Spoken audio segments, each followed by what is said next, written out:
Good evening and welcome to the first of several special events to commemorate the centennial of the graduate school. I am Victoria Rodriguez, Vice Provost and Dean of Graduate Studies, and I am delighted that all of you have joined us today. This event is a partnership of the Graduate School with the Department of Computer Science and the Dell Distinguished Lecture Series, as well as the LBJ School of Public Affairs. And I want to thank our co-host for helping make this event possible. Jay Moore, former chair of the Department of Computer Science, and Gary Chapman, my colleague at the LBJ School and director of the 21st Century Project. I also want to thank each and every one of you for coming this evening, especially members of the 1910 Society, as well as our distinguished guests, including Stephen Leslie, Executive Vice President and Provost, and the many faculty, deans, vice presidents, and other members of the university's administration. As graduate dean, I am responsible for overseeing all of the university's graduate programs and for providing financial support to graduate students across all disciplines.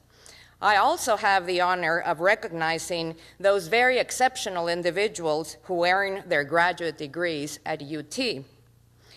At the University of Texas, we say that what starts here changes the world.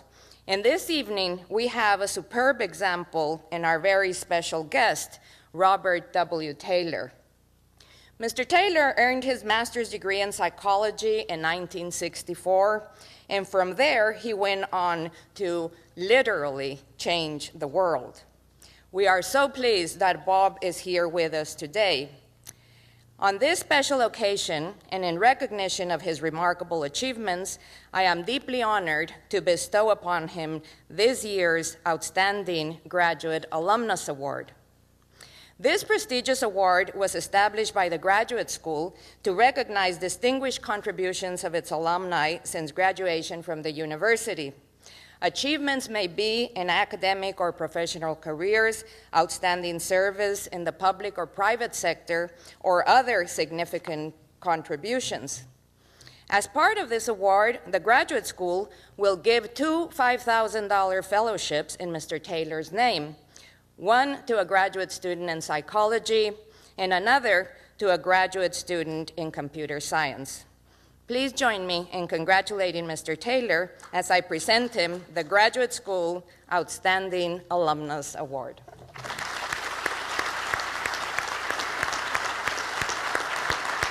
be a big surprise, my dear. Thank you so much. Thank you. Love you.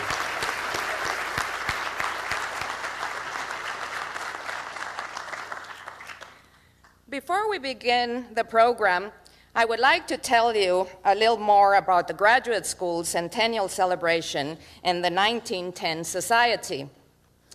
The Graduate School has a long history of excellence at the university, and we are rapidly approaching our 100th birthday.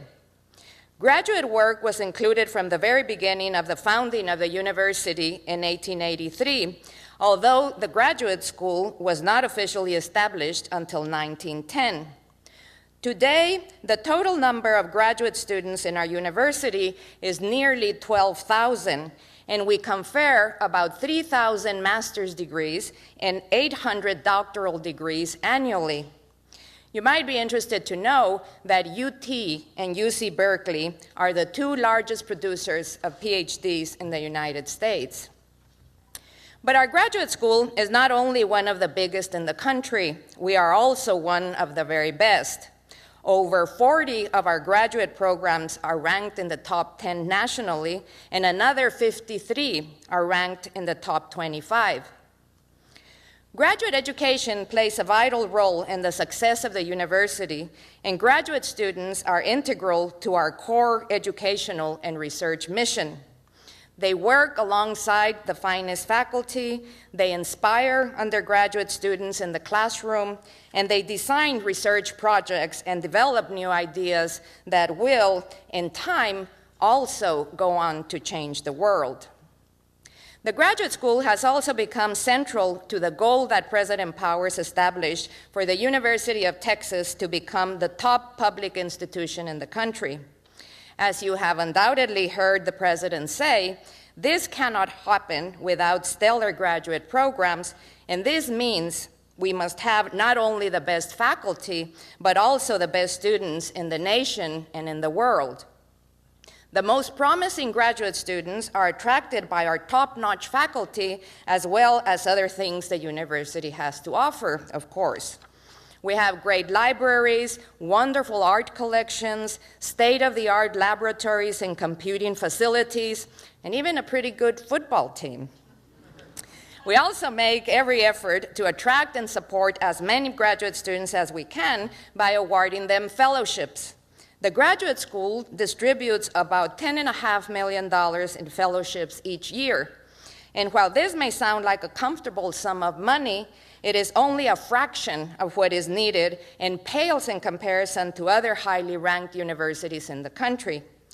We need to do better, and we will. In fact, we have a plan. When President Powers kicked off the university's capital campaign, the graduate school set a goal to raise $100 million for graduate student support.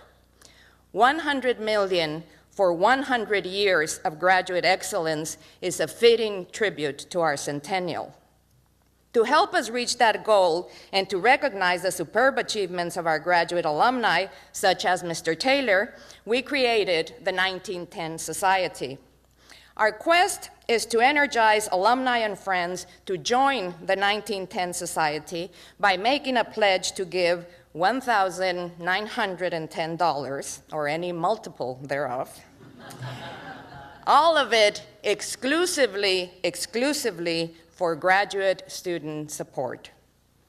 Many members of the 1910 Society are here with us this evening wearing their lovely 1910 lapel pins, and I want to take this opportunity to thank them for their generosity. Please join me in recognizing the members of the 1910 Society.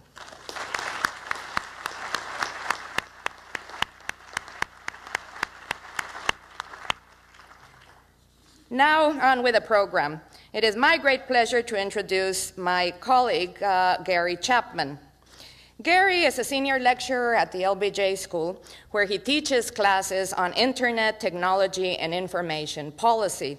He leads the 21st Century Project, which is a program of research and education on civic engagement and science and technology policy. He is the Associate Director of the university's Telecommunications and Information Policy Institute, and he serves as an advisor to the state of Texas and the city of Austin. Gary has been a columnist for the Los Angeles Times, the Austin American-Statesman, and Texas Monthly Magazine, writing about technology and society. He has been awarded the Texas Excellence in Teaching Award and the City of Austin's Distinguished Service Award. And in the year 2000, Texas Monthly named our very own Gary Chapman one of the 25 most powerful Texans in high tech. Gary.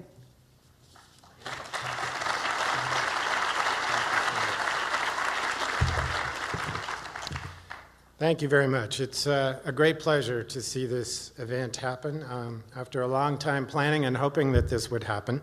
And it's wonderful to see so many friends here. Thank you so much for showing up, including my friends here on the stage. We're marking the 40th anniversary of the Internet and the beginning, as Victoria said, of this observance of the centennial of the graduate school. And hosting Bob Taylor is probably the best way I can think of to celebrate both these anniversaries at the same time. I want to thank very briefly all the people who have been involved in putting this event together, including Kathy White, Kathleen Mabley, John Dalton, Maria Ramirez Romo de Vivar, Susan Binford, Carrie Battles, and Nancy Hatchett.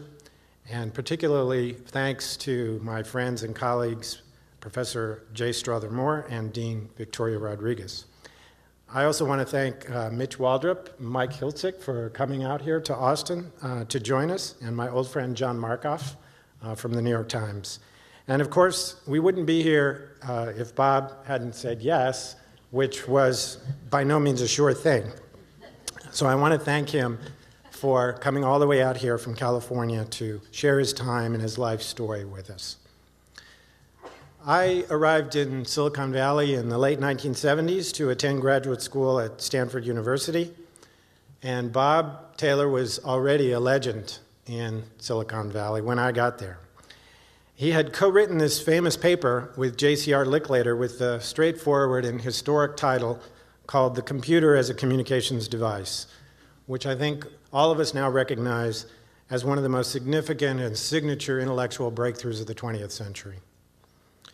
Bob had launched the Arpanet when he was at the Pentagon, and he created and led the computer science lab at the famous Xerox PARC, where most of the elements of the PC revolution were born.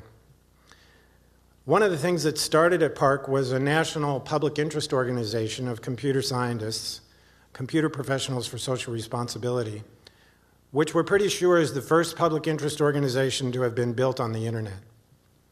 CPSR hired me as its first national executive director in 1984 to run a small and somewhat dingy national headquarters office on High Street in downtown Palo Alto.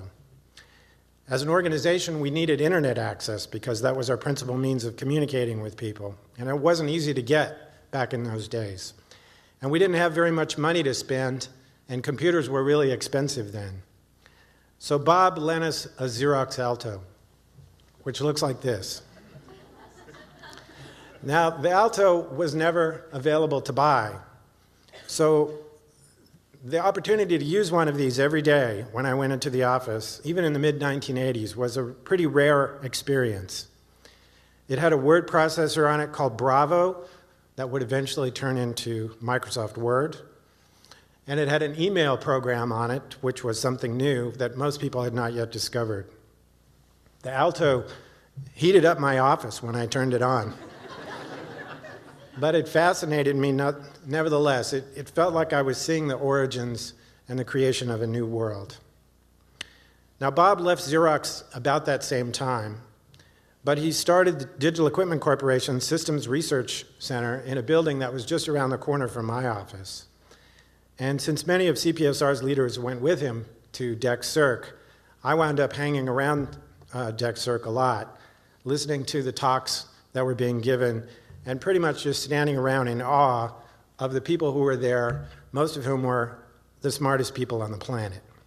And Bob was perhaps most famous for that, finding the most brilliant people and organizing them into world-changing teams. Out of DEC's Palo Alto labs came the first search engine, Alta Vista, on top of which Yahoo was built. So chronicling this really remarkable story were our three journalist guests this evening, whose career has covered all of this period of time. And they'll begin by reviewing some of Taylor's career highlights, especially our two authors here who have each written books about different stages of Bob's career. So Dr. Mitchell Waldrop is the editorial editor of Nature magazine, which is one of the oldest scientific publications in the world. It started publishing in 1869. Dr. Waldrop has a PhD in elementary particle physics from the University of Wisconsin at Madison and a master's degree in journalism from the same university. From 1980 to 1991, he was senior writer at Science magazine, where he covered physics, space, astronomy, computer science, artificial intelligence, molecular biology, psychology, and neuroscience, believe it or not. He's the author of three books, one called Man-Made Minds about artificial intelligence, a book called Complexity, which is a book about the Santa Fe Institute and complexity theory, and perhaps the most relevant book for this evening called The Dream Machine, a history of the early days of interactive computing. Michael Hiltzik is the author of the book called Dealers of Lightning, Xerox PARC and the Dawn of the Computer Age, which chronicled the invention of such pioneering technologies as the personal computer, the laser printer, Ethernet, and graphical displays at Xerox PARC, much of this under the personal direction of Bob Taylor. Mike and I were once fellow writers at the Los Angeles Times, where he still has a column on business issues. And for his work in covering business, technology, and public policy, he was awarded the Pulitzer Prize. His fourth book, A History of the Building of Hoover Dam, is entitled Colossus, which is coming out next year, and he's at work on his fifth book, A History of the New Deal. So first, I want to turn it over to Mitch Waldrop.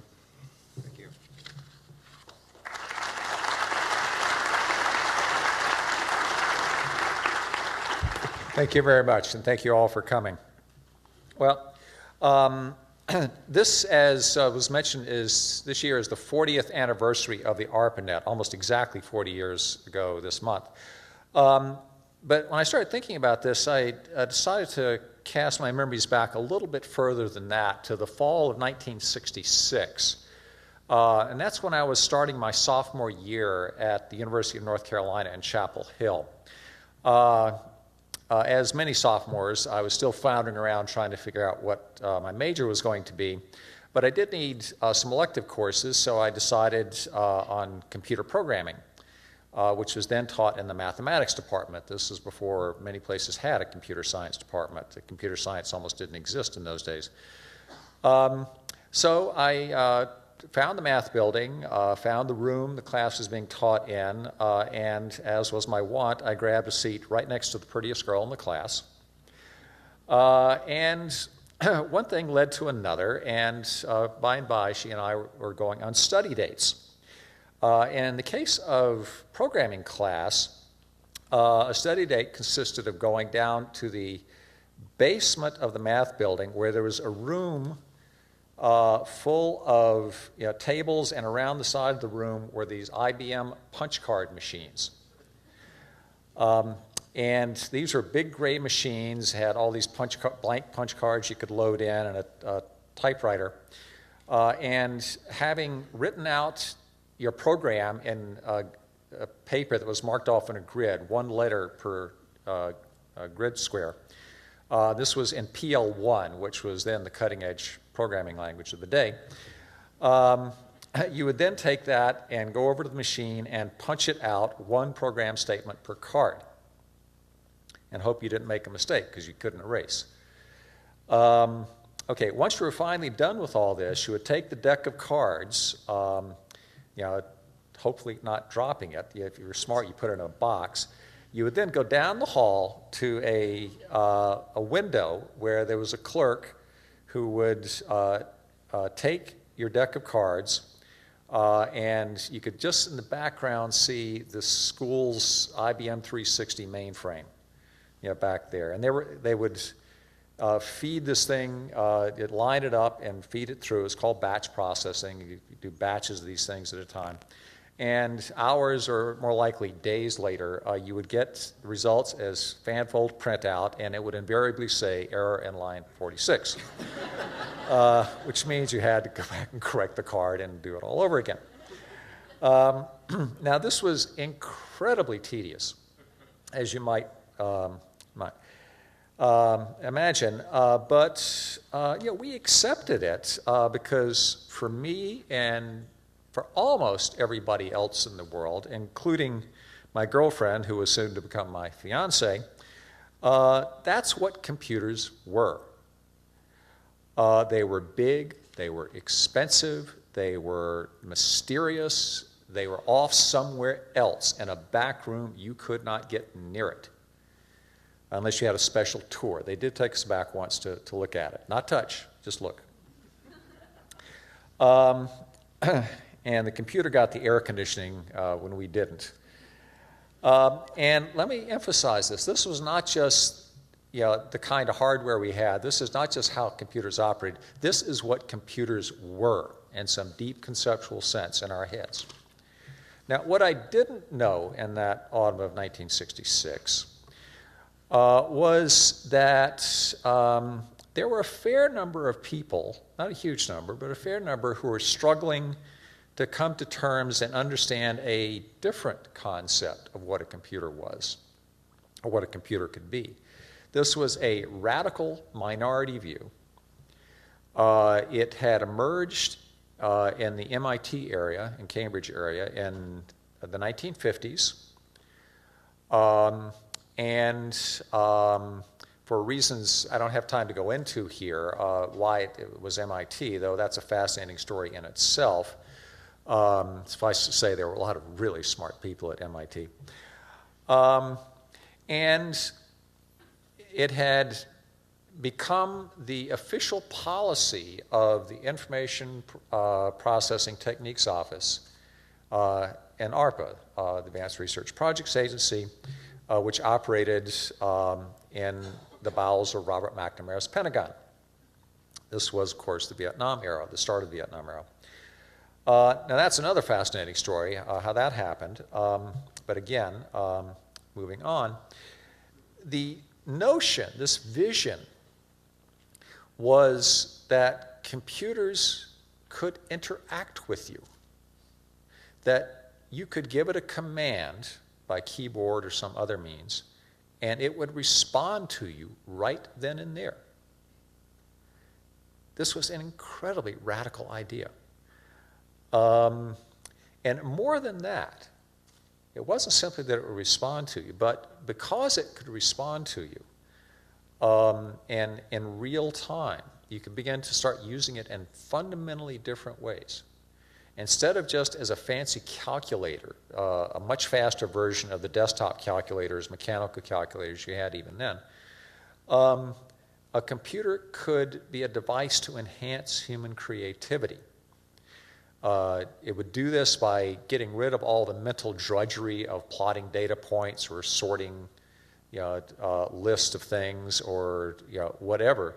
All this mundane, mindless stuff, doing your arithmetic. And it would leave the human being free to do what humans do best, which is recognize patterns, think of the next thing to do, imagine stuff. It would just offload all the drudgery. The computer could also democratize access to information. It would do this in two ways. One, by putting whole libraries of knowledge at your fingertips. It would have access to all this knowledge, and just with a few keywords, you could call it up. And it would be right there.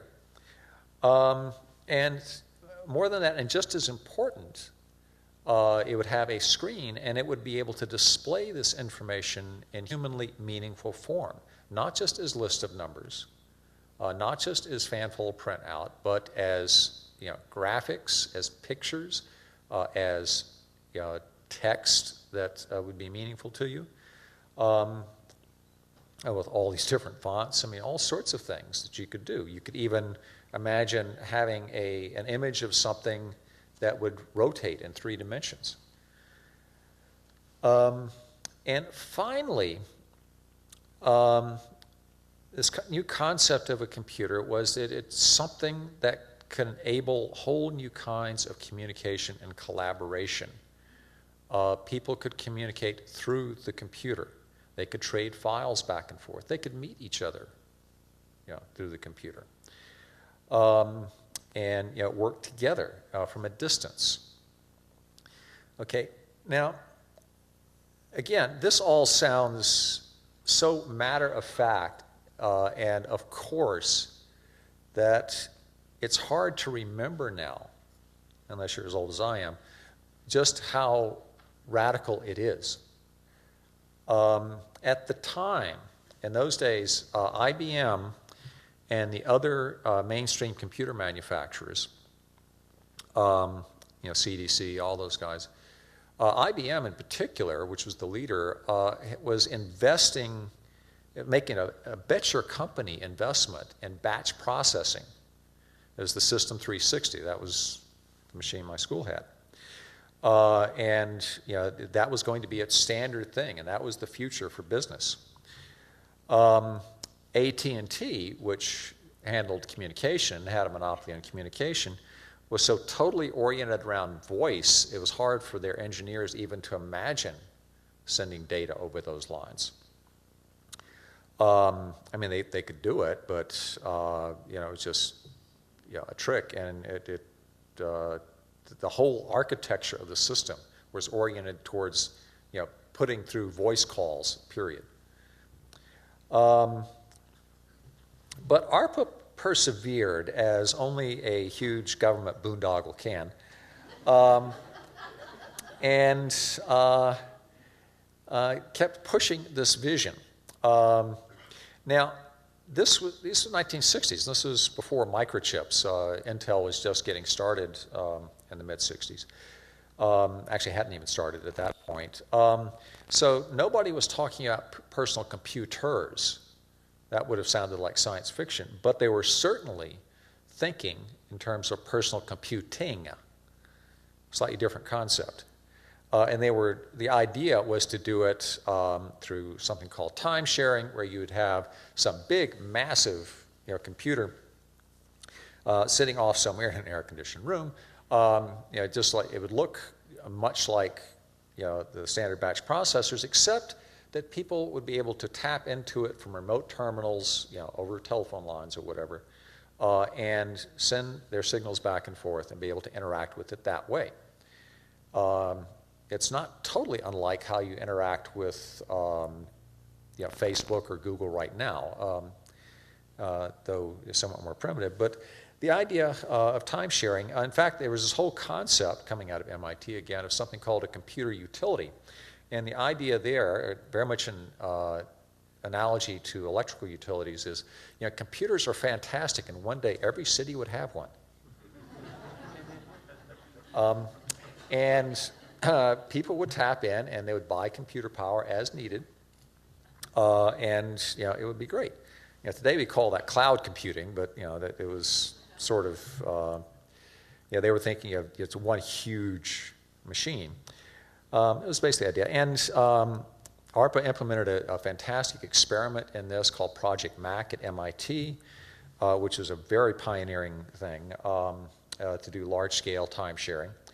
ARPA also, that office in ARPA also funded a research into graphics, displaying things in graphically meaningful ways. Even early on, a little bit later than what I'm talking about, they were funding virtual reality, artificial intelligence, and of course, early experiments in networking.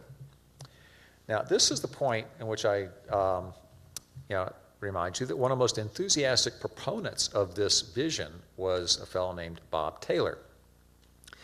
Now, if I remember correctly, Bob, you first encountered this idea, well, actually in 1960 when you read Licklider's first article.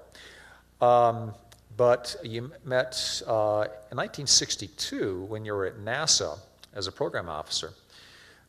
You had met a fellow named J.C.R. Licklider, who was an MIT psychologist, a psychologist like Bob. And Licklider had been asked through another series of historical flukes to create this information processing techniques office at ARPA to study command and control, is what ARPA was interested in. And it was in 1962 that he founded this office and started introducing himself and forming a group of like-minded people in Washington, and that's how Bob met him. Licklider, Lick as he was known to his friends, had brought that MIT vision to ARPA, had made it ARPA's official policy. He was by far the strongest proponent of that vision and convinced lots of other people. While he was at ARPA, actually it was in 1963, he wrote a very famous memo to the PIs he was funding, the principal investigators he was funding, entitled "To the Members and Affiliates of the Intergalactic Computer Network," the Intergalactic Network, in which he laid out a vision for a network that would connect all the ARPA centers. I think it's significant that if you look at it in context, by network he meant the people, not the wires. But the memo was mainly about the wires. And the technology wasn't ready for it then, but the idea was around, and certainly it resonated strongly in Bob Taylor. He and Lick talked a lot about what you could do with such a network, and it led to the famous paper, which has already been mentioned, 1968's The Computer as a Communication Device. We've seen, not that, that's the world's ugliest book cover. But we've seen illustrations from that paper in the introduction. In 1966, Bob had come to ARPA by that point, and he became one of Lick's successors as head of the Information Processing Techniques Office. And there, about the time I started to romance that young lady in my programming class, he went to the head of ARPA, Charlie Hertzfeld, and said, I need some money to get this network going. We really need to connect up all these centers. The time has come. And indeed it has. Charlie, what was it, 20 minutes, $1 million? Yeah. You got $1 million in 20 minutes, which is pretty good. Charlie Hirschfeld's another guy who's worth knowing, by the way. But so the Arpanet, that whole project got underway, and yeah, a long, fascinating story about how that got architected the way it did. But it finally got going in the fall of 1969, which, as it happens, was a few months after that young lady and I got married. Now, that experiment, as it happens, was a temporary success. But the Arpanet was certainly not temporary, as we all know. It is still going today. Once the bits started flowing, they haven't stopped since. It is now the internet. Well, what are the lessons we can take away from all this as well? Government boondoggles are sometimes end up doing great things. Well, the technology is a challenge, but the hard part about what ARPA did in those days wasn't the technology per se. That was a challenge. It was coming up with, pushing an entirely different conception, entirely different mental framework for thinking about what computers could be. Computer wasn't one thing that everybody had assumed it was. It could be a very different thing. Now, I don't know exactly how we apply that to what's happening today. I will just simply observe and end here by saying that right now we have a thing, this online digital space, the cloud, the web, whatever you want to call it, this online information commons that we're struggling to understand. It started out as one kind of thing, sort of like this global bulletin board you could post information on. It's becoming something very different. Jargon like Web 2.0. We've got augmented reality coming on. I mentioned cloud computing. Last week there was a conference at Government 2.0. See if we can reform the government in radical ways. Who knows? But the challenge is to come up with a different way of thinking about what this thing is. So I'll end there. Thank you.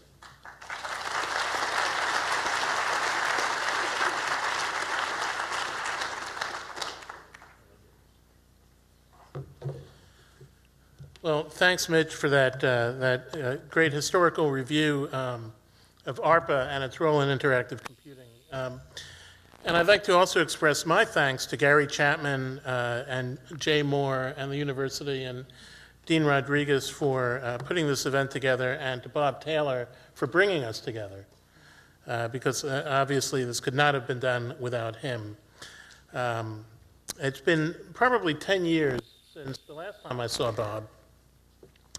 And that occasion, if I remember correctly, I came up to Bob's house in Woodside in Silicon Valley for one of the 2 or 3 very long interviews and very fascinating interviews we had for my book about PARC. And over dinner that night, I remember he told me one of the most important secrets to how to manage a team of brilliant, independent-minded engineers, each one the smartest guy in the room. And I'm going to get to that in a couple of minutes. I'm just going to leave that hanging out there. But I'll get back to it, I promise. But in general, since Mitch has brought us through the ARPA years of Bob Taylor, I'm going to take us very quickly through the PARC years.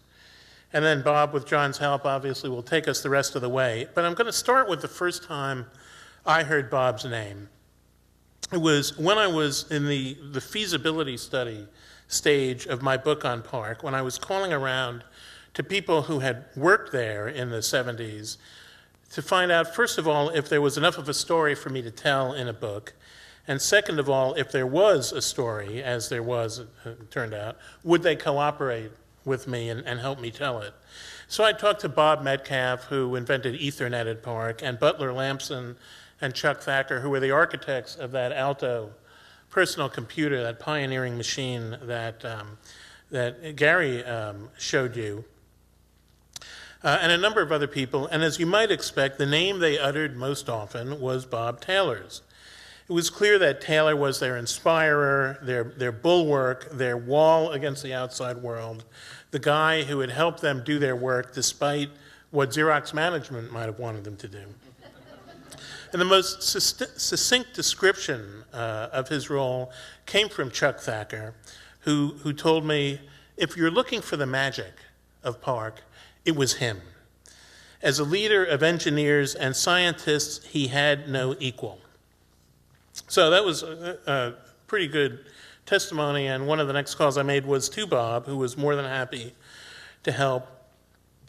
But what I want to tell you about was how at PARC, Bob moved from the funder and conceptualizer of the network to being the conceptualizer and the manager of a distinct team that ended up building the first personal computer, the Alto, among so many other things. And it's worth taking this moment to consider Bob as a research manager because he was an unusual type. He wasn't the kind of manager who exercises his authority and control and influence by knowing technically as much or more about his subject than the people who worked for him. Let's call that the J. Robert Oppenheimer, Bill Gates model of research management. Because I don't think Bob ever claimed to really know that much about electrical engineering, or double E as it's known, certainly not on the scale of Chuck Thacker or Butler Lampson, who are legends in the field. But he had an incredible instinct for knowing what technology should be able to do and how it should be formulated to reach that goal and how far it could be pushed at whatever stage it was at a given moment and maybe a few clicks into the future. Butler Lampson used to tell a great story, I'm sure he still tells it, about what occurred when he and Thacker were building the first PARC computer, which was known as MAX, M-A-X-C, and was a clone of a digital PDP-10. And now at PARC, they had to clone this machine because the PDP was built by Digital Equipment Corporation, which was a competitor of Xerox. And Xerox, there was no way Xerox was going to give them the money to put a digital computer inside a Xerox facility. So what they had to do, they had to build it themselves, and they cloned it, they emulated the system, and that was the first PARC computer. But while they were building it, Bob kept telling them that they ought to be considering an alternative architecture, without actually explaining in technical terms just what alternative he had in mind. He had this habit of speaking in parables when he couldn't articulate his ideas in the precise language of engineering.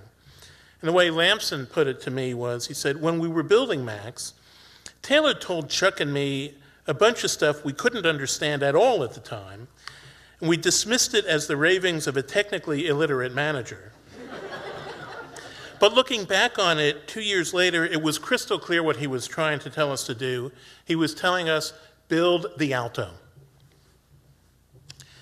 So that's the way Lampson put it. The way Bob put it to me, and this is a clue to one of the things that made him such a great research manager, was that he was talking functionally. In the same way he got Arpanet going by talking about how he wanted a network. He had 3 computers in his office. He had one that would talk to Berkeley, one that would talk to MIT, one that would talk to somebody, but they couldn't talk to one another. And he said, I don't want to have 3 terminals in my office. I want one that'll talk to all 3. He got his engineers started on the Alto, particularly the visual display of the Alto, by talking about the way he wanted to communicate with the machine. He would say, which organ of the human body has the greatest bandwidth in terms of its access to the human brain? Well, obviously, the answer is it's the eyeball. So if you then contemplate how the computer could best communicate with its human operator, the answer is through the display, a high-quality visual display. And what Bob told me was the designers I was working with said the display, that's crazy. The display is peripheral. And I said, this is Bob talking, I said, no, the display is the entire point. And of course, he was absolutely right about that, and we have the results of that functional discussion before us all day long these days. So another point about Bob as a research manager and what that tells us about how he saw his role and the times. And that's the importance of a free flow of ideas in an open marketplace without allowing any idea to gain the status of orthodoxy just because its proponents might be pulling rank. Bob's instrument for doing this was a weekly event called Dealer at PARC, where all the members of the lab would gather in a room, and sitting on this collection they had of hideous beanbag chairs, I think they were mustard colored was the way they were described to me, and they would toss their ideas around one to the other and subject them to open challenge. Now each dealer meeting, and there was one a week, and it was, I think, the only mandatory event in Bob's lab every week. One person was designated that week's czar or dealer, and it was up to him to set the subject and to a certain extent the rules of debate. But the general idea was you had to place your idea in the marketplace and subject it to an uncompromising give and take by all your fellows. Now, occasionally one speaker, a dealer, would complain that he was being pounded on unfairly by the higher ranking members of the lab, people like Butler, Lamson, or Chuck Thacker. But Bob's fundamental idea was the important thing, and that was that as manager, he was not going to set the lab's agenda. The lab was going to set its own agenda via dealer. So that is the way to make sure that talented researchers get an opportunity to follow their own interests and to follow their noses, and it's something very important that Bob implemented at PARC, and that probably people who've worked in research labs would say, we don't see that enough. Now, one other thing about Bob's management technique, and this is what he described to me that night at the restaurant in Woodside. So we're back to that now. And it keeps coming back to me. Ever since he told it to me, it comes back again and again for this remarkable wisdom.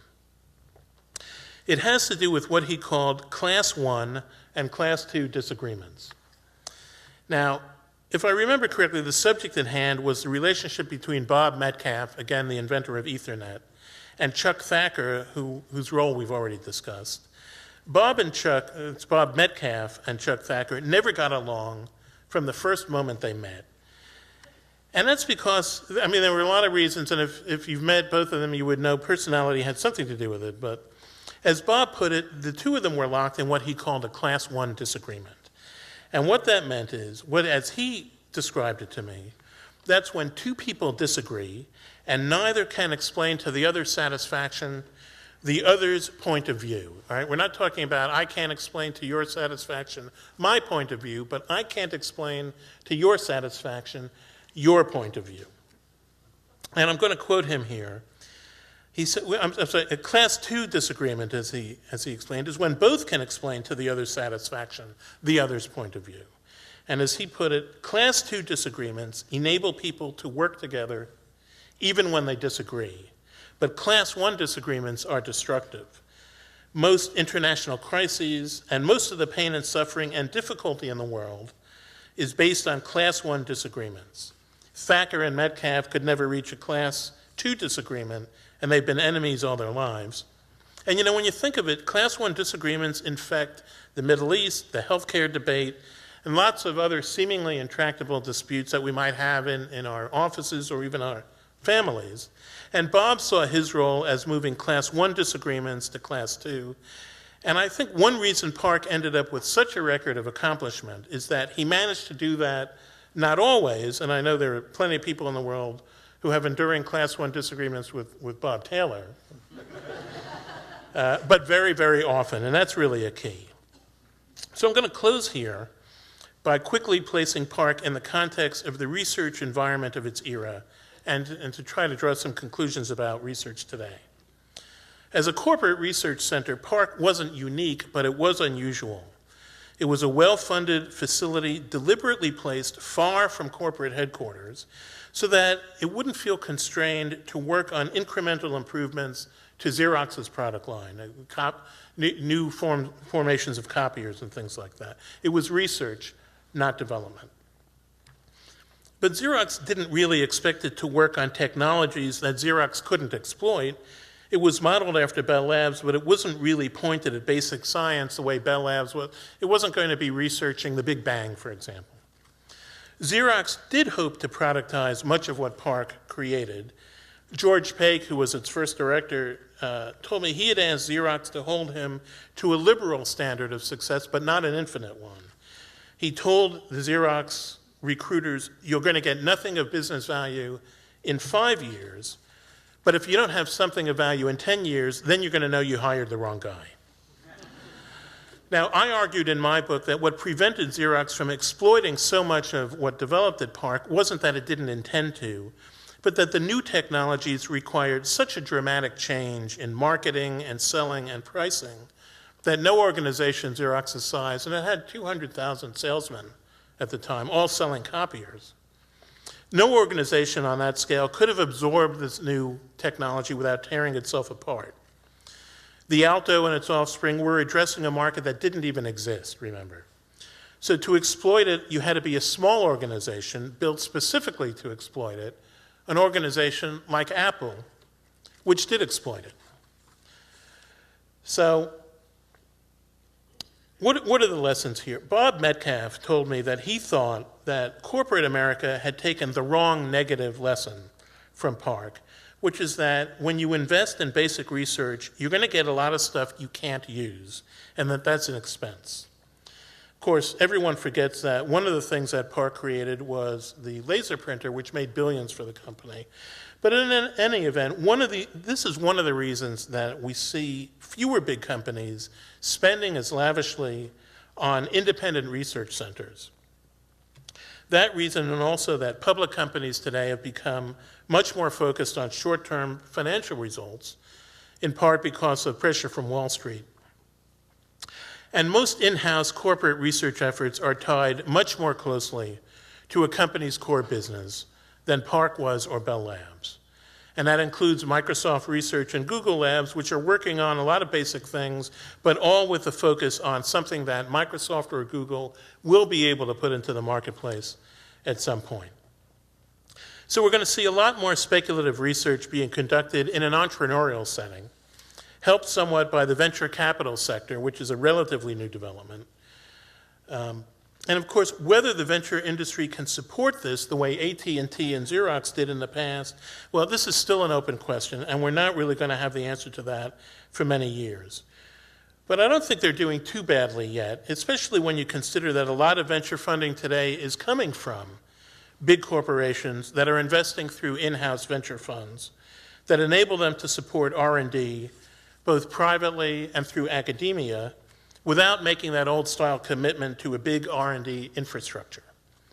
Now, this new way of doing things raises a whole lot of questions about things like intellectual property rights and the relationship between corporate America and the university. But obviously, we don't have the time to go into that now, or at least I don't. But I'm going to leave you with that as this is the future of research. And keep in mind how different today is from the way the world was when Xerox created PARC. And now I'm going to turn the podium over to, no? Oh, I'm sorry, to Gary. Thank you so much. Thank you. Thank you both.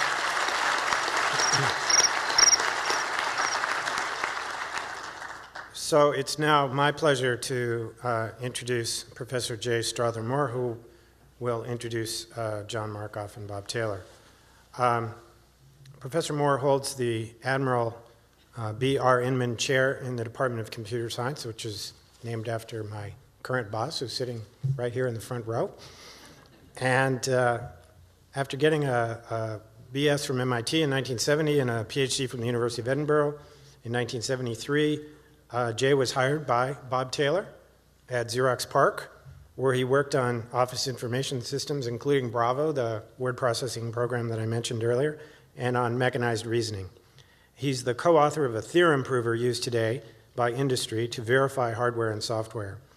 He's been serving as the chairman of the computer science department since 2001 until just about a week ago or 10 days ago. 17 days ago. And he's a member of the National Academy for his contributions to mechanized reasoning. Professor Moore.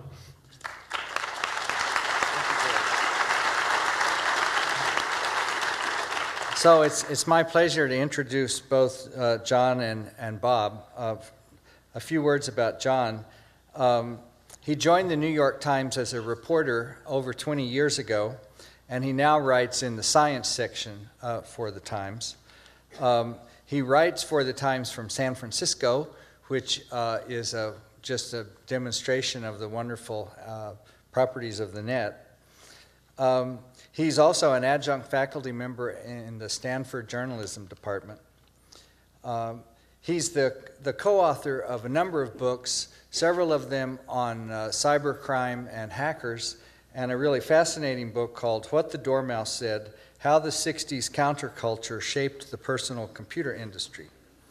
My own personal story about John is a debt that we, the academic computer science community, and universities in general, owe him for his exposure of a lie being told by DARPA back about 4 years ago, when DARPA was maintaining that their support for university research was the same as it had always been. John eventually obtained data that showed that DARPA was funneling a great deal of its research money into classified industrial projects, and university research had suffered greatly as a result. And the Times published that article, and Tony Tether was forced to go back to Congress and reveal the real numbers. And so in addition to universities owing John something, I think that just the simple, those of us who enjoy truth owe John something.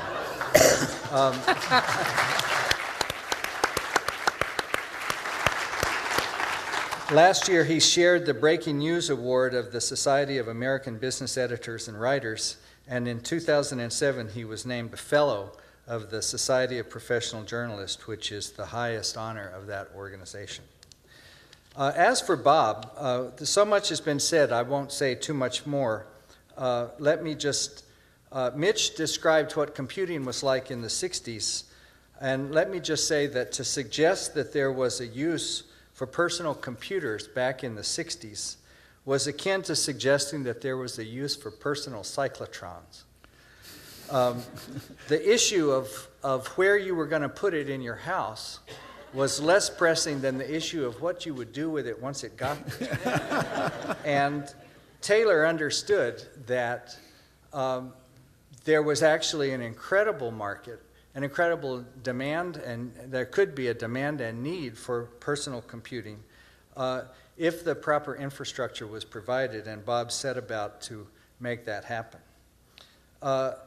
Some of the things you haven't heard about Bob, I might mention, having known him for a good long time now, is he loves BMWs and drives one with the license plate UDM, which stands for Ultimate Driving Machine. He's a real fan of sake. He plays the guitar and does a great Hank Williams. And if you ever put together a touch football team, Bob is your quarterback. He's got this absolutely uncanny ability to know where everybody is on the field and to get the ball to the open person without ever appearing to look. And that's a metaphor for the way he managed PARC, and I suspect, although I wasn't part of it, the way he managed CERC, both on and off the touch football field. So in any case, I concur with everything that's been said about the remarkable talent of Bob Taylor, and I'm delighted that he accepted our invitation. Bob and John.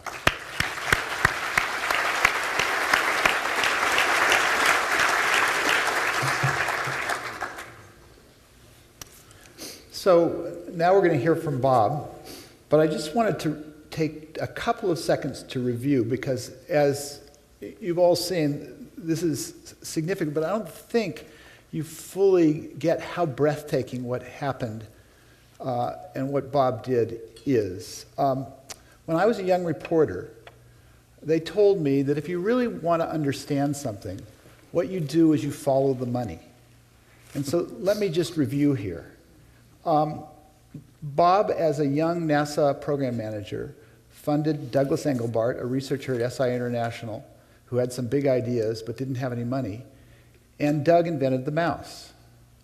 Then, when Bob went to ARPA, he continued to fund Doug, and Doug invented something called the online system.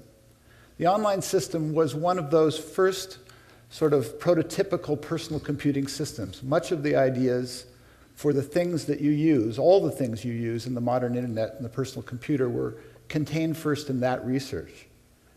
And then, as has been described, Bob funded Arpanet, and Arpanet was the seed of the internet. But he didn't stop. When Doug had completed his work in the late 1960s, it was Bob's idea to show it to the world. And there was an event in San Francisco that is now referred to as the mother of all demos, where this technology was unveiled to basically the 1,000 best computer scientists who were living in that world that Mitch talked about of punch card computing at one time. They saw the mouse, they saw hypertext, they saw networking, they saw it all. It was Bob's idea to fund the demo, and he picked up the tab. At PARC, he took Lamson and Thacker, and he funded their work on the Alto. And then when he left PARC and he went to DEC-CIRC, he funded the first search engine. Now, one of the things I've found in 30 years of writing about technology is the visionaries are mostly wrong. They're wrong more than half the time. Bob has a record of consistency which is breathtaking. So, where did it come from? Let's start at the beginning. You didn't just go to UT and as an undergraduate and graduate, you grew up in Texas. Tell us about growing up in Texas. Okay, first I want to thank everyone who's been involved in arranging all of this. Dean Rodriguez, Gary Chapman, Jay Moore. I want to congratulate the graduate school on the 100th anniversary and thank them for their role in this. Thank the Dell Corporation. Encourage the Dell Corporation to help continue paying for the new computer science building.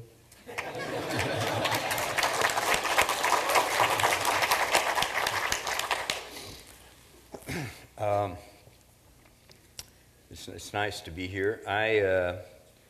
Yes, I want to tell you some things about Texas.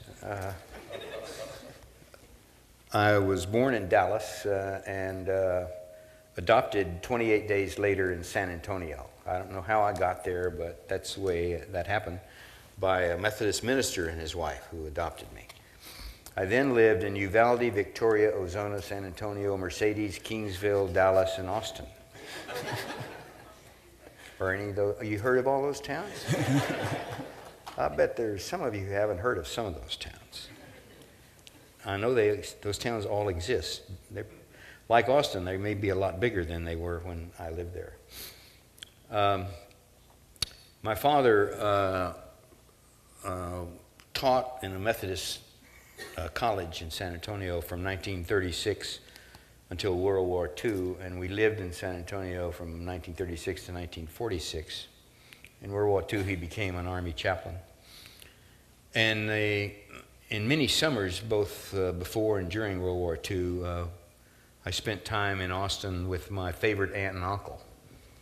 My uncle was a foreman for the Austin Electric company that builds power lines and fixes power lines when they go down in storms and sets up transformers, that sort of thing. He helped build some of Austin's famous moonlight towers.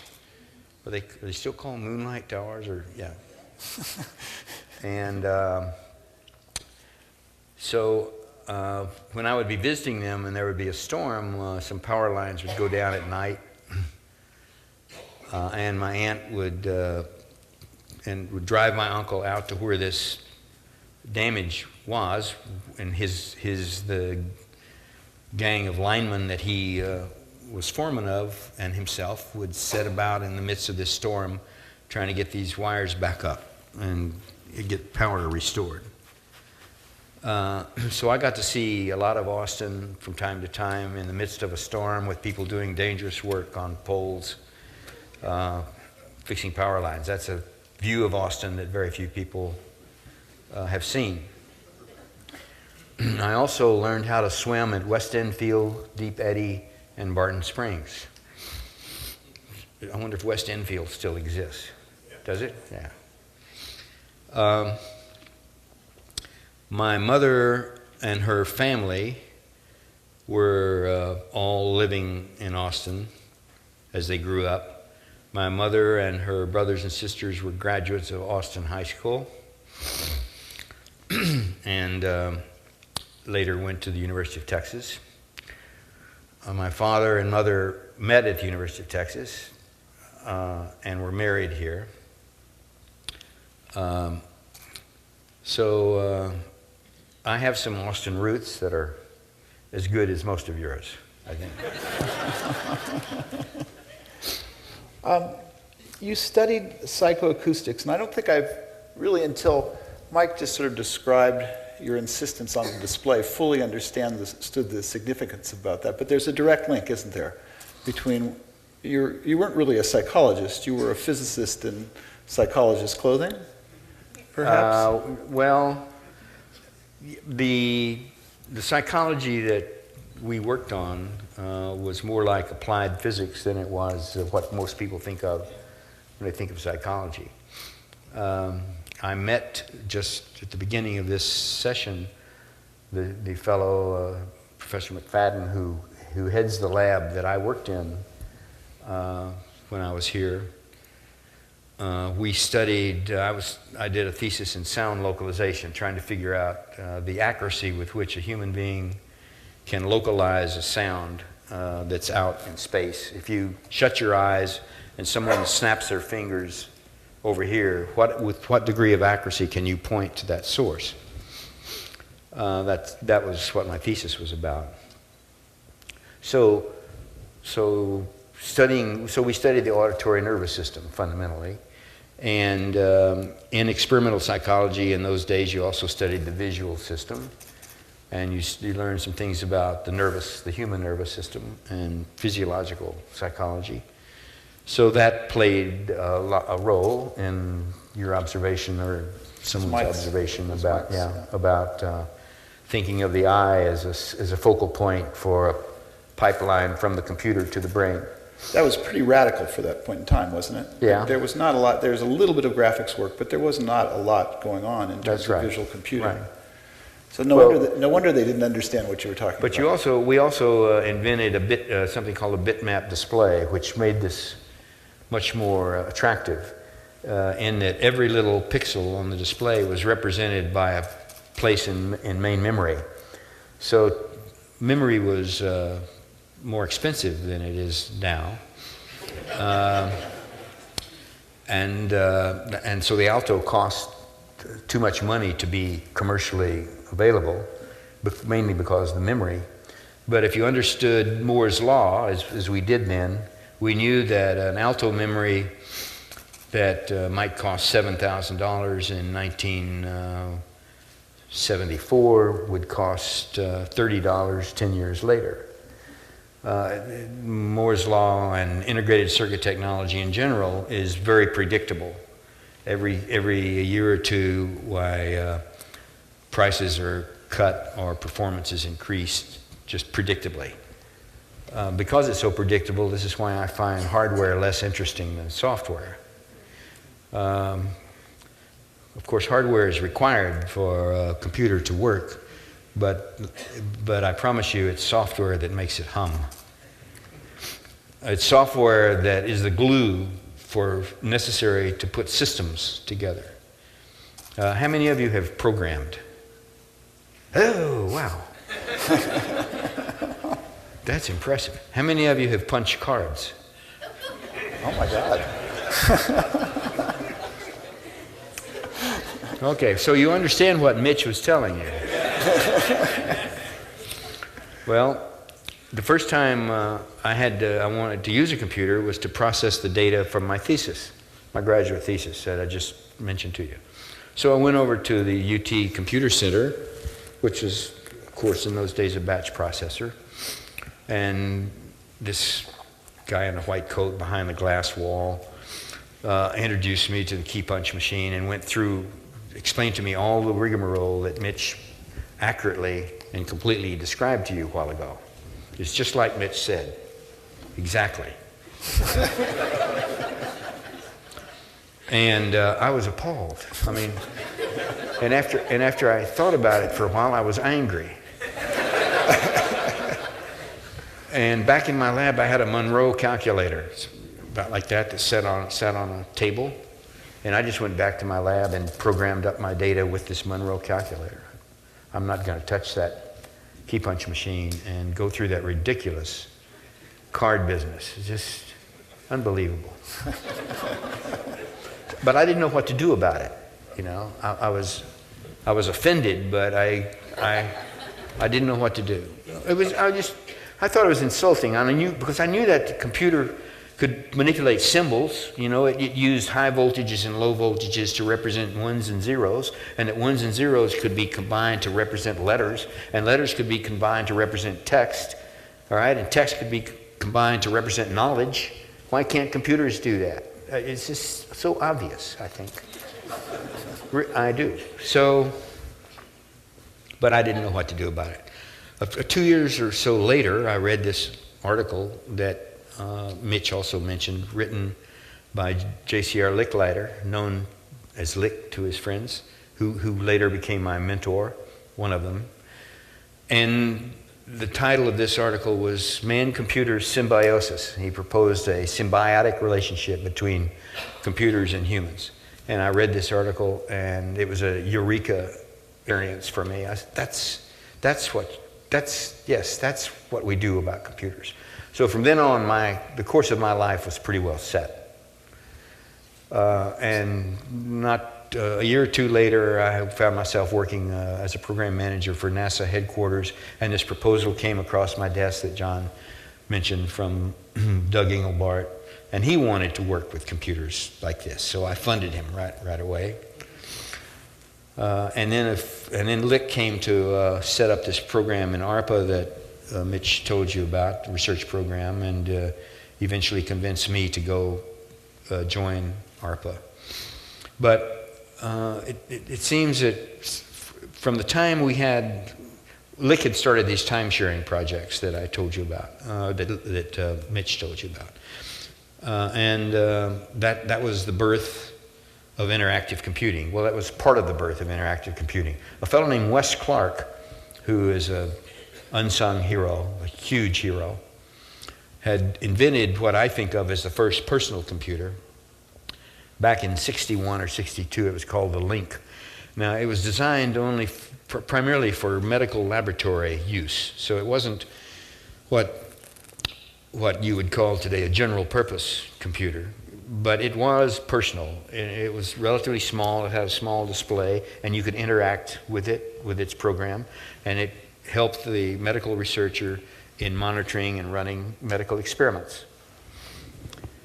It seems to me that after the invention of the Link, was the name of that computer, and the invention of time sharing, we now had examples of interactive computing. And after that, it seems to me everything just logically falls into place. If you have interactive computing and you have to rely on a large single mainframe computer that is connected to a lot of terminals, then you have a network of terminals. Well, why not have a network of computers? So the Arpanet was built, an obvious idea. Once you have interactive computing. But if the technology moves on, the hardware technology, and you're still restricted to single large mainframes with lots of terminals, why not have a personal computer? Again, obvious idea. And so we built the Alto at Xerox PARC.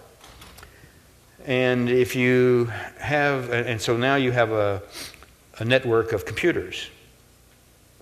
Altos connected into a network. We had the first internet, lowercase I, at Xerox PARC about 1975, 1976, where we had invented the Ethernet. We connected it to the Arpanet, and now you have an internet. Lowercase I internet is a connection of 2 or more interactive computer networks. So we have the Arpanet and the Ethernet. That makes an internet. Now we also had name servers, email systems, other features associated with this total Alto system that gave us the first internet. We didn't have, at that time, search engines. We didn't have the World Wide Web. There were several things that we have today that we didn't have then, but we had enough other facilities so that we could take the 5,000 or so users of the Altos that had been built and scattered around Xerox, and we gave some to Stanford, to MIT, and to Carnegie Mellon, and we had some in Carter's White House and in Congress, laser printers and Ethernets and Altos, so that we had a small, by today's standards, internet user community, but we didn't have the internet with a capital I. Xerox lawyers would not let much of this technology into the public domain. For example, we invented some modern programming languages, very modern, very advanced programming languages, and Xerox lawyers wouldn't let us tell people about them. How are you going to get people to use a programming language if you can't tell them about the programming language? There are a lot of stories about this period of time that brings up the age-old question of why are there so many more horses' asses than there are horses?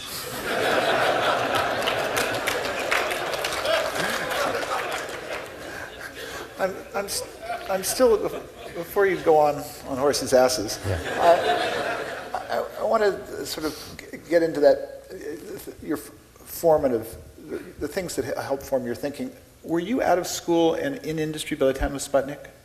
Or was Sputnik influential on your career in any way? I mean, it created DARPA. I was in Sputnik happened in '57. I was here in '57. Did it have an immediate impact in any way? On me? Yeah, indirectly or... Well, I was dumbfounded that the Russians could do something like that, and so the nation was dumbfounded, and that's what motivated Eisenhower to tell the Defense Department to create ARPA. ARPA was created to fund far-out, risky research so that we wouldn't get surprised again by anybody.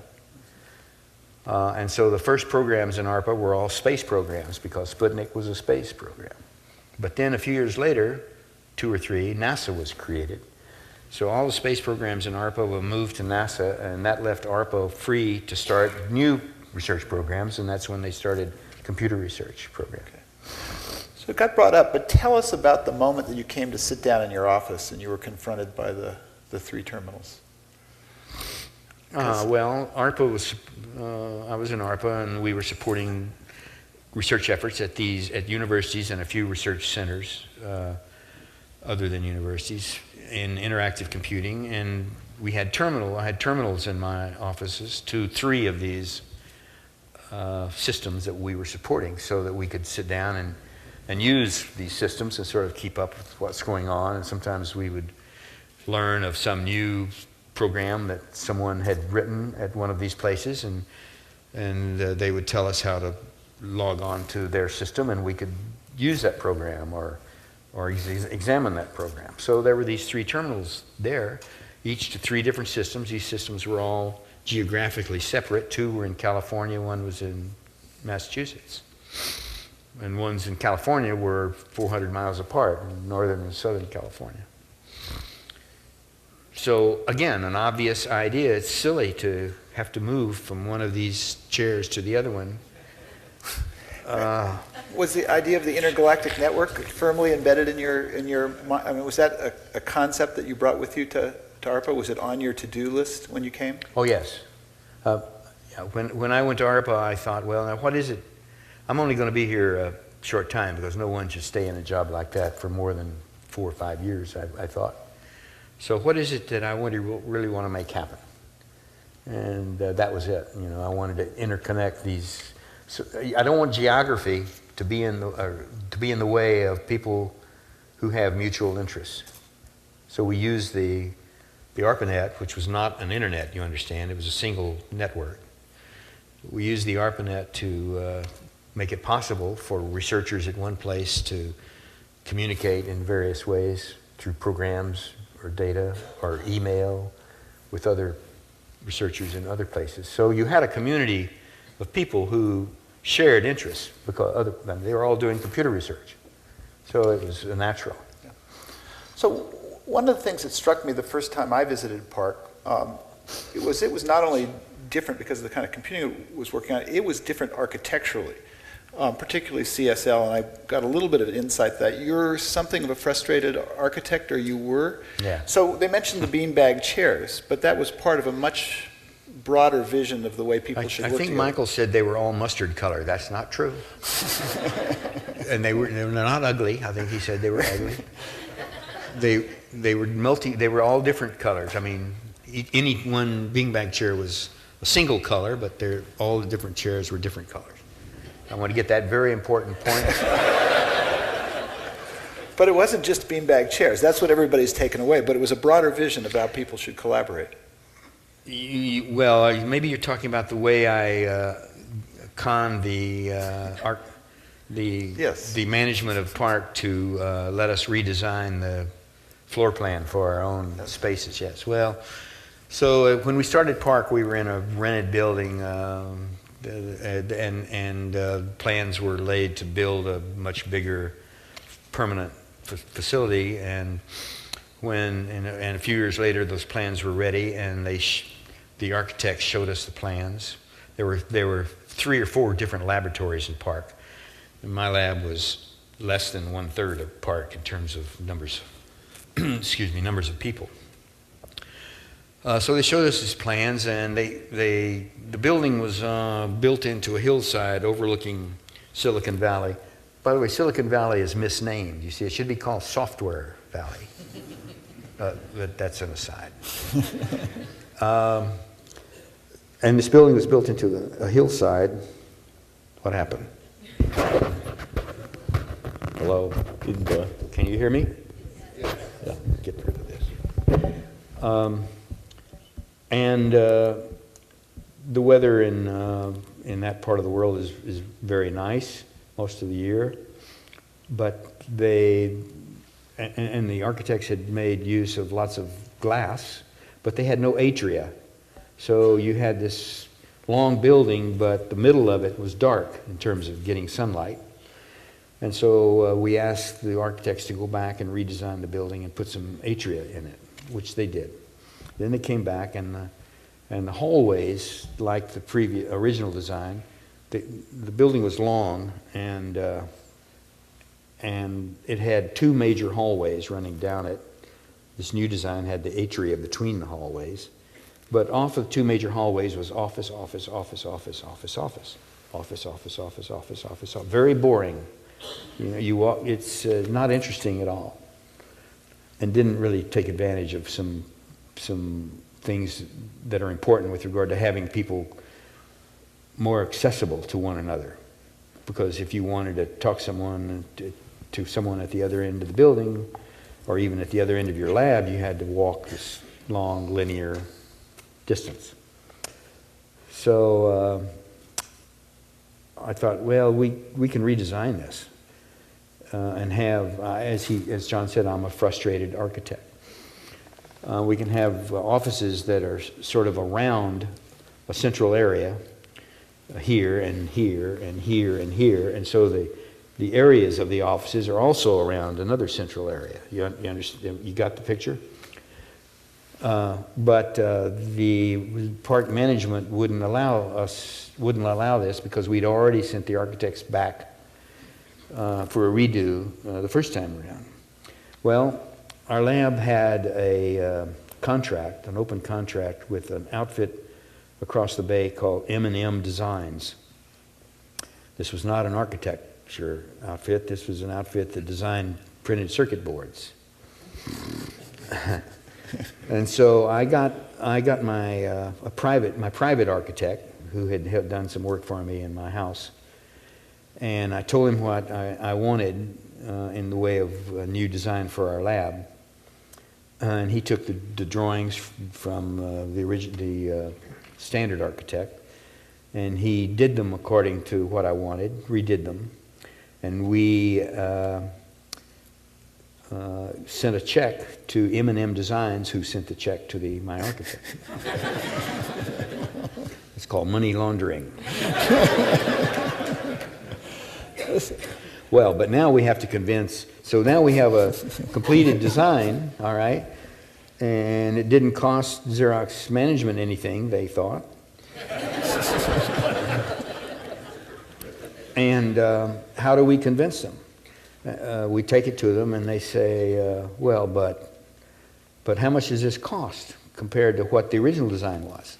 And we show that it's cheaper than the original design to build. And furthermore, it has 2 more offices in it than the original design.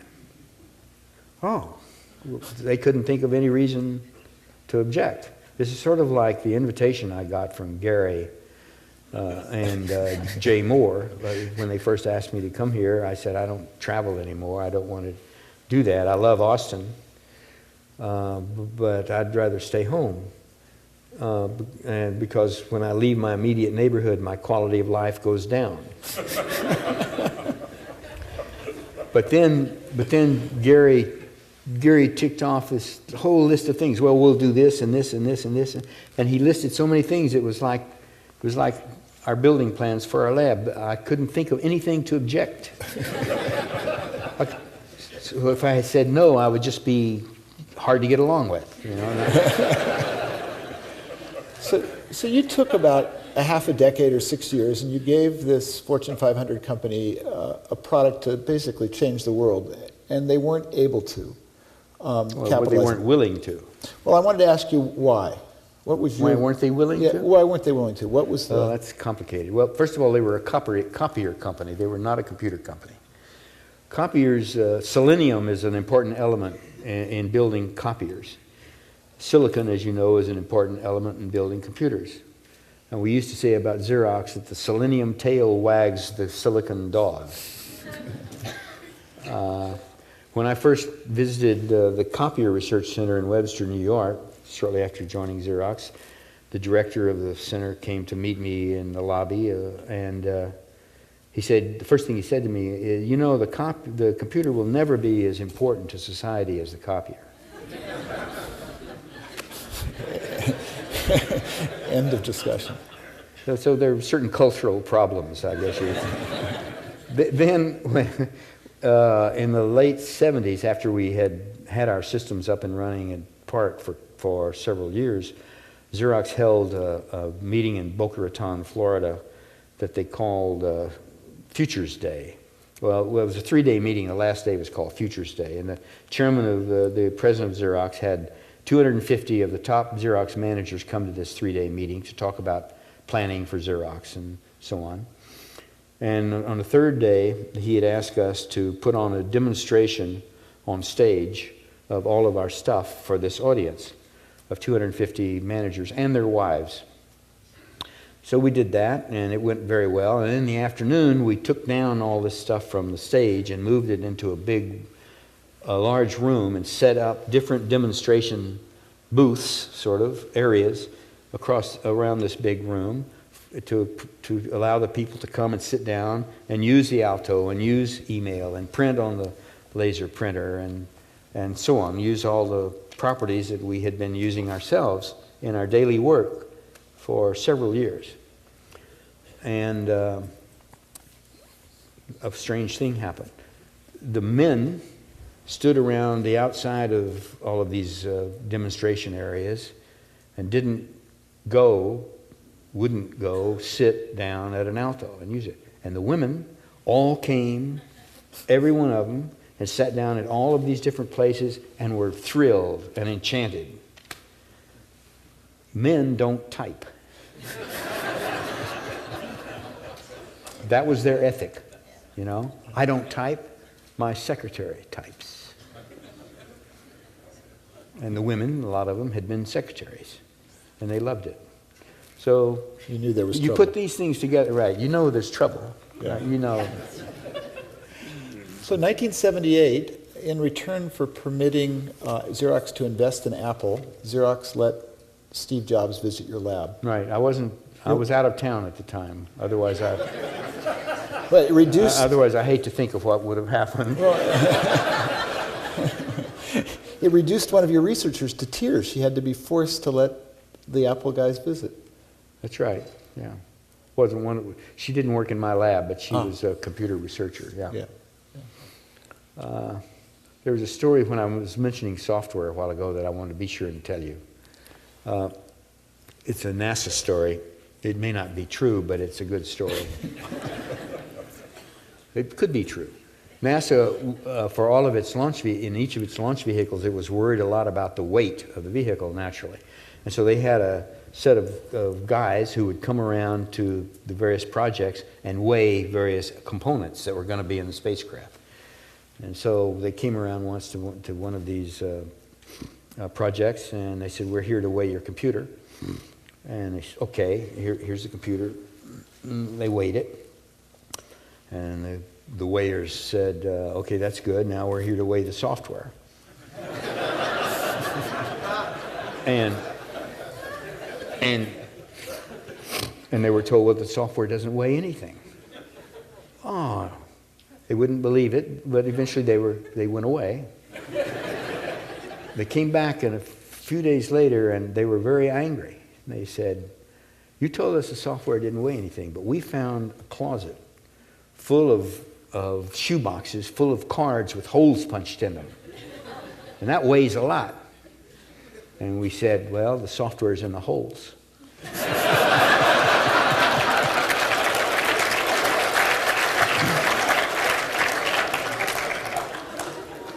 So I want to ask two more questions. If people have a couple of questions at the end, if you want to line up at the microphones, but let me ask a couple more questions. Did you understand? If you want to ask questions, go to the mics? Yeah. Okay. So when you started PARC, when you set up your laboratory, you didn't start with Alto. You started with a system called Polos. No. No? No, There was another lab. There was another lab I see. at PARC that was involved with computing-related stuff, Okay. and it started with Polos, and we started with the Alto. Well, sorry, we started with Max, as Michael Okay. told you, but then we quickly moved to build the Alto. That idea of Polos was still a distributed computing idea. I Yes. just were there hints of cloud computing at work that early on? Is that an analogy? The first use of the term that I know of cloud computing was used in a set of slides in a presentation given by Mike Schroeder of my lab in about 1978 or something like that. But cloud computing is just a buzzword today. It probably was then too.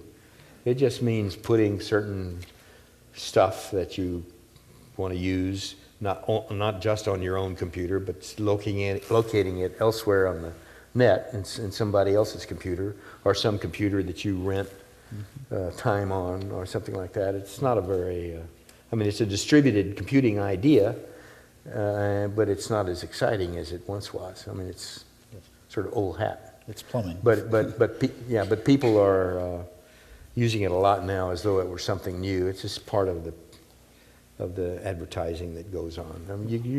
If you look at, I remember laughing about IBM or AT&T advertisements back in the mid-90s when the internet was just becoming visible to people. We'd been using it since 1970s, but it didn't. People by and large didn't start using it till mid-90s, something like that. And the advertisements, the Xerox advertisements, the AT&T and IBM advertisements of that time were advertisements that would have you believe that they invented it. When I invited IBM to join the Arpanet, they declined. This was in the 60s, last half of the 60s. Arpanet was going to come up in 69, and we wanted them to be a node so they can experience this development of this technology, because I wanted to get the technology out into the world, and the way you do that is to get commercial computer companies to push it so people can buy it. IBM said, we're not interested, our computers can already talk to each other. Well, their computers were not interactive, so what the hell does that mean? You know, they missed it completely. AT&T, I made the same invitation to them, and they said, packet switching won't work. Packet switching is the switching technology that the Arpanet used and that the internet uses today, and that we used in our internet at PARC. Packet switching works. So if you want to really sort of commend you to go take a look at Bob and Licklider's paper, The Computer as a Communications Device, particularly the last 2 pages, which sketches out the future. And it really is, it's so striking. He got it, I mean, this was when? It was 60... We wrote it in 67, it was published in 68. So it's all there, but there's one thing that you predicted that still isn't here, and that was this notion of an intelligent agent. You know, we've had this vision. I mean, there have been people banging on this vision for 30 years, and I still am not using one on a day-to-day basis. And nor you won't either. So it's not going to come anytime soon. What's the deal? Why is it such a hard problem? Because to make computers behave like people is not likely to happen anytime soon. I mean, it's... I knew more about the human nervous... the people that I recruited knew a lot more about computing than I did, but I knew more about the human nervous system than most of them. And they didn't have sufficient regard for the complexity and ability of the human nervous system. So some of them thought they could really build a computer program that could outperform a human being. Well, if the task is well bounded, like a game of chess or checkers or something like that, then yes, sure. I mean, not right away, but eventually a computer program did beat a chess master in that game. But if you want a computer to play ping pong with a ping pong champion, or you want a computer to write a best-selling novel, fat chance. Not anytime soon. So this was all part of that genre. Now, did you fund John McCarthy's lab on the other side of the Stanford campus in addition to Engelbart's lab? Or yes. You did. You funded both. Actually, Lick had started funding him before McCarthy's lab, yeah. Because John McCarthy represented this position in computer science that we could create a human brain, we could replace the human brain. That's right, and I funded artificial intelligence research, but I didn't fund it because I believed that they could emulate the human nervous system. I funded it because they worked on problems that challenged systems research, the ability to build new kinds of systems to do different new things. One of their challenges was to build that's what they called a hand-eye system. Mm-hmm. Build a computer-generated eye and a computer-generated hand such that the eye would look at a scene on a tabletop with blocks on it, and the hand could move and pick up a block and stack the blocks in a certain way. That's the hand-eye problem, or one of the versions of the hand-eye problem. Yep. Well, that forced the investigation of how to make different subsystems, like those that control the hand, work with other subsystems like those that control the eye. That's an important problem.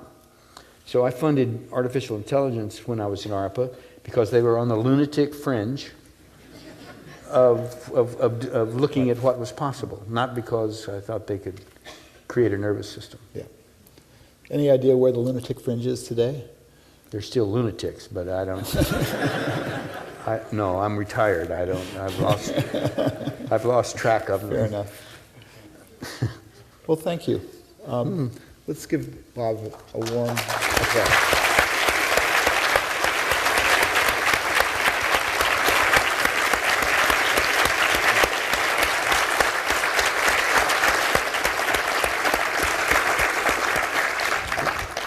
We may have some questions. I want to thank Victoria for this. It's very nice. I never expected one of these. I'm a life member of UT's Alumni Association, so I read the Alcalde every time it comes, and I always see people in the Alcalde who get this.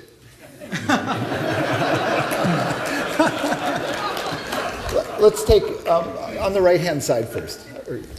Sure. I'm Clive Dawson. I work at AMD here in Austin, and I have a comment and a question. Back in the 70s, I was working for the University of Texas Computation Center, and we were the proud recipients of one of those Xerox Altos. Were you? We were. We had one right here, and we were using it to prepare some the word processor to do large documentation systems. Wow.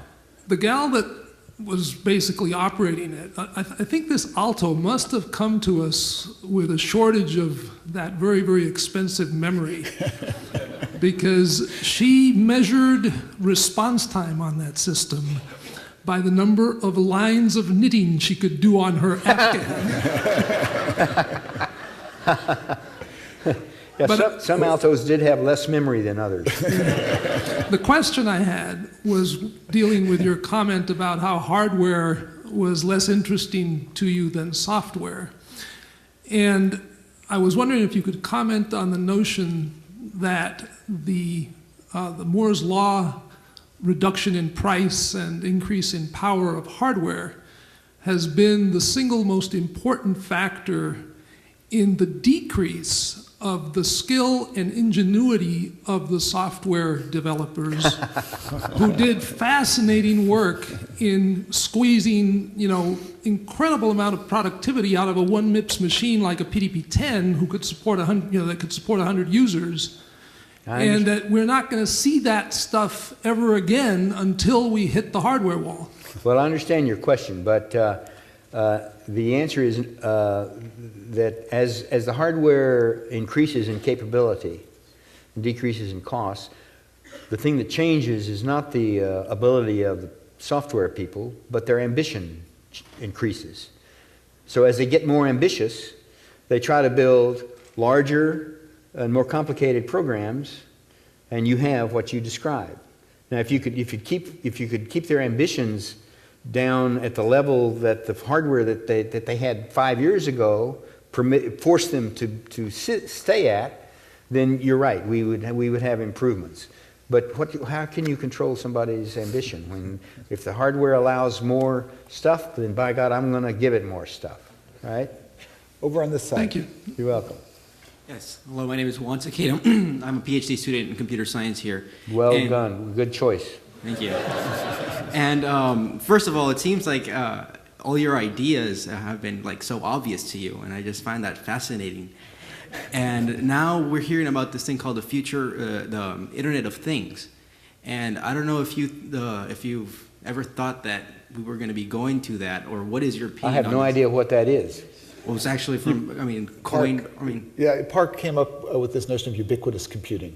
Yes. That's the I general. know about that. Yeah, that's what he's. But, Well, I think it's- we had ubiquitous computing before PARC started publicizing it. if I'm not wrong, it's, But- come out on But I'm MIT retired, 99. and so you're asking me a question about what's going to happen in the future? Well, what I've been hearing is that your ideas, this is so obvious, and it's obvious for you and not obvious for everybody else.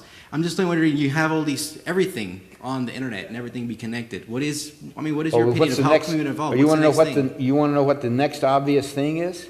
Is that what? Is that what you're asking? I'm just wondering what your opinion can be. What? Your opinion on the next things. Your thoughts on the next obvious Yeah. thing. Okay. Well, there are a lot of problems that call out for solutions, but including the fact that we're up against bandwidth limitations these days. Our nation has fallen way behind other nations in terms of how much bandwidth is available to people. It's worth noting that our telecommunications industry has promised us for years and years and years that if we will just let them increase these rates over here and let these mergers occur over here, that they will make investments that will give us increased bandwidth, et cetera, et cetera. That hasn't happened. They have not kept their word. So we have lots of problems. But because I've been retired for 13 years, I no longer know the solutions to these problems. I don't keep up. I don't even know how to Twitter. You're lucky. Let's jump to the back and then to you. Hey, my name is John Woods. I'm a PhD student in molecular biology. First of all, thank you so much for coming in. Did you say microbiology? Molecular. Molecular biology. Well, biology and computing are going to come closer and closer I hear you. I was a computer science major in undergrad. So, Well, good combination. so I'm sure you get this all the time, but I'm really curious to hear what was your reaction when you heard that Al Gore had said that he had in fact invented it?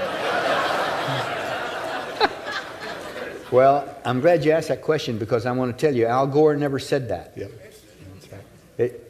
New York Times, pardon me.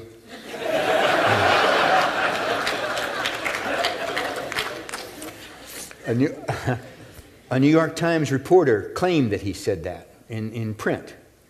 And it was an out-and-out lie. He never said anything like that. He was a supporter, an early supporter in Congress of computing technology, and he deserves credit for that. But he never said he invented the internet. I have to stand up for Al Gore here, and for the New York Times. Al Gore was instrumental in calling for the creation of a national data highway, which the Times reported in the 1980s, and I think it was sort of bollocksed up. But you're right, he never. Right, that's what says that he invented the internet. Let's jump. Hi, Mr. Taylor. Thank you very much for coming here tonight. Thank you. And I know you're retired and everything, and my question was... Wait a minute. Slow down your speech. I can't understand what you're saying. Oh, I'm sorry. I know you're retired and everything, and my question is a little... I'm not dead, but... But it is like a little on the future side of the internet. My question is what your thoughts are on the possibility of internet being free one day for everyone, just like we get radio signals for free and TV for free. Good question. I want very much, and always have from the time I first imagined such a thing, to be free to everyone around the world. Many things that we use are free, even things that are built by us. Highways, except for toll roads, are free. I mean, we pay for them in taxes, but fine. We should be able to pay for internet access through taxes too, as far as that goes. So I want them very much to be free. I mean, I want, from the beginning, I thought of the internet not as something that had specific applications that would do X, Y, and Z, but rather would be a medium that people could take in whatever direction they wanted to, in whatever direction their interests said that they might take the internet. And that's what's happened. That is, no central organization, no central single authority has taken the internet in such a direction as to say, well, you can do this, but you're forbidden to do that, even though you could do so on the internet. So freedom of use is critical. Now there's a counter problem, and that is that in the internet, an irresponsible individual can do a great deal of damage. Now, our highway system is as good an analogy as I can come up with, even though it's not perfect. If there's an irresponsible driver on the highway system, you take their driver's license away. So if I could think of a way to give people licenses to use the internet, such that if they were irresponsible, they could no longer use the internet, I would be advocating that. But I haven't been able to think of that solution. So there is this tug between wanting it to be free and easily accessible to everyone, and yet wanting to figure out some way of making people who use it do so responsibly. A malicious internet user can do a lot more damage than an irresponsible driver of a car. Enormous amount of damage. They can bring down hospitals which run life support systems. You don't want to hear it. It's terrible. But people are working on these problems today, and they will until they're solved. The internet's here now. I'm not worried about it going away. Let's jump to the back right corner. Thanks. My question relates to the culture you spoke of, or you mentioned it. Back there? Yeah. Can you hear me okay? Yeah. The culture you mentioned at PARC, and how there was all this innovation, but the company let the tail wag the dog and didn't capitalize on some of these fundamental things. And if you have a premise that, you know, there's lots of growth and advancement coming out of an innovation like that, and then probability of exploitation based on the culture. My question is, if you apply the culture at Xerox, or that principle to society at large, do you have a comment on kind of our probability of exploiting such innovations? You know, and in terms of where our culture stands today versus at different times over your career? I don't understand the question. Try again. Okay, there was a culture at Xerox that didn't enable the exploitation. Right, they're accustomed to the copier, the world, right. Yes. So now step back the culture of our society. Yeah, if you say, okay. I don't think of our society as having a single culture. Okay, so my question is, are we headed in the right direction or the wrong direction in terms of probability of exploiting potential for innovation? Potential of innovation? Yeah, like the stuff you were doing. I can't say that we're headed in either the right or wrong direction. I mean, I think that we'll take advantage of innovation eventually. Sometimes it's very slow, like in this case. But if the innovation is strong enough, it will usually obtain. So I don't think, I guess I don't have anything worth listening to say about that. Thank you. Fair enough. A couple more quick questions. This gentleman here in the front right. Hi, Bob. Thanks again for making it out to Austin. I took a vacation to California, and it's a very comfortable place to be, especially when you have summers like we've had here. Yeah, I understand it's rather warm. Yeah, hopefully we're done. When I grew up, we had no air conditioning in Texas, so you guys have it easy. True enough. I'm a graduate of the LBJ school here and also the IC Squared Institute, and my question is kind of related to that background a little bit.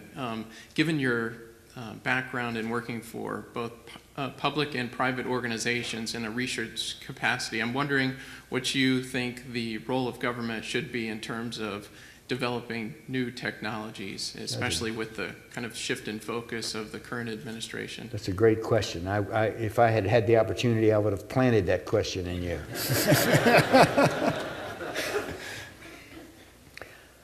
Okay, it reminds me, you should know that a lot of people elsewhere in the country think of Austin as the blue oasis in a isle of knowledge, and it's in the midst of a red desert of ignorance. The blueberry and the tomato soup. The people who are worried about government taking over things like to say, well, if you want the government to run things, you ought to go to the DMV and see what kind of a job they do. But the government had a huge impact on creating the internet, and if you go to the DMV over the internet, you'll find you won't have to stand in line.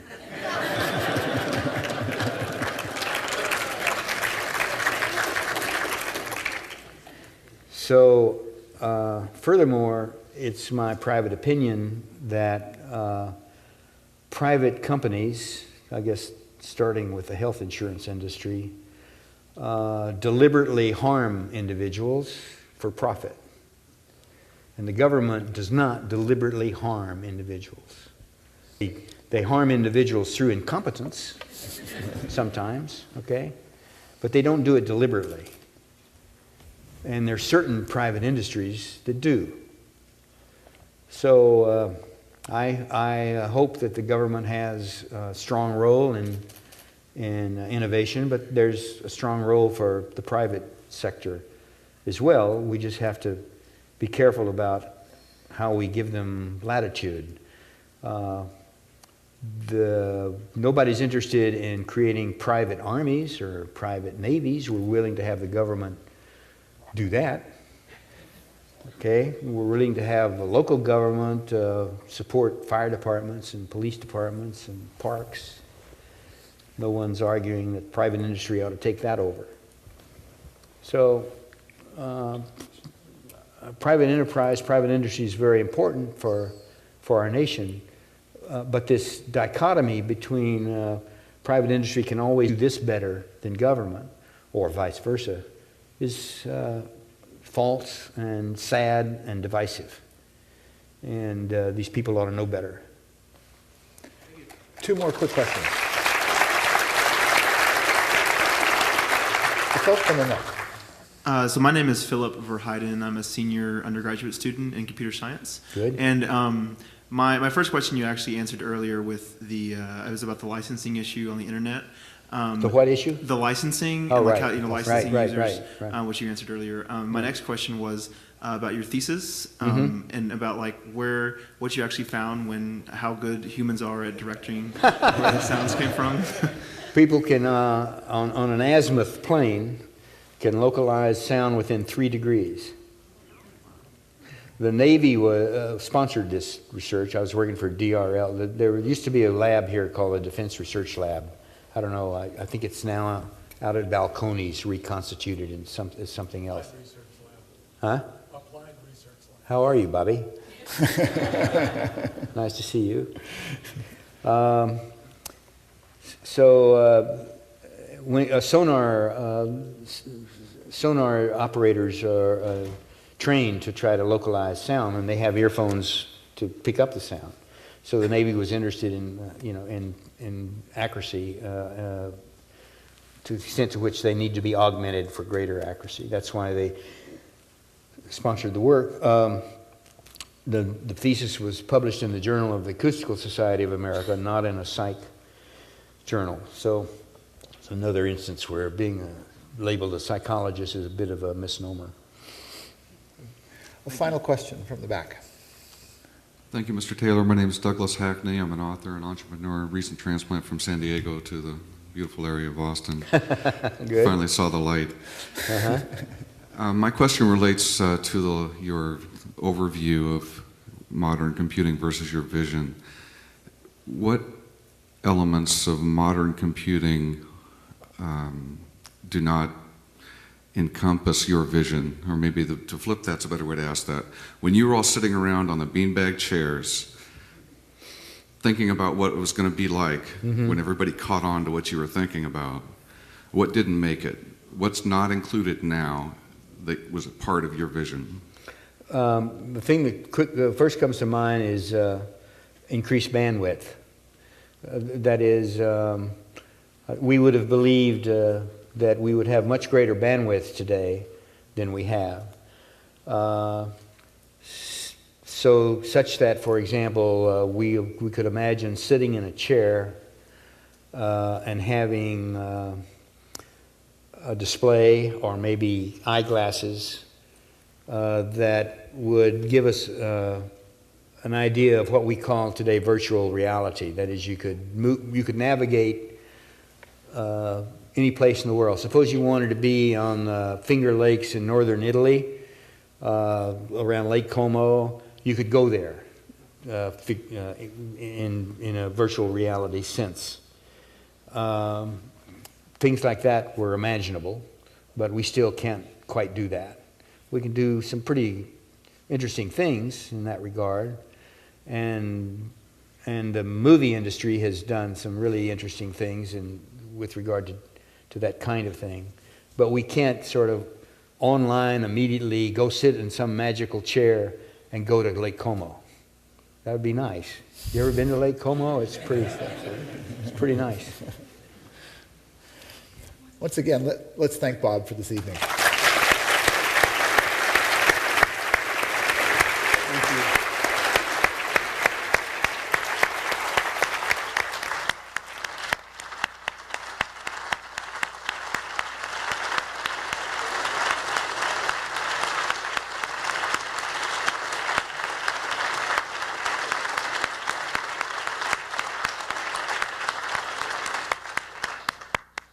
Well, Thank you. Thank you so much, Bob. The university is just enormously grateful, and we are just so proud to claim you as one of our own. So thank you, Bob, for coming. Thank you for sharing your amazing journey and your amazing story with us. And thank you also, Mike and Mitch and John, for traveling such a long distance to come in and be with us this evening. I want to also just say the story Bob was saying about how Gary Chapman, one by one, knocked down the obstacles that brought Bob here. I just want to say how enormously grateful the graduate school is to the Department of Computer Science and to the LBJ School. Personally, to Jay Moore and to Gary Chapman, because I don't think the graduate school could have come up with a more wonderful way to kick off our Centennial Celebration. So thank you really, Gary, Jay, Mike, Mitch, John, all of you for making this possible. So thank you for coming, all of you. And once again, I invite you to think about joining the 1910 Society and to stay in touch with us. We're going to have a wonderful 18 months coming up of celebrations for the Centennial of the Graduate School. So please stay in touch, and we hope to see you again. So thank you for coming. Good night.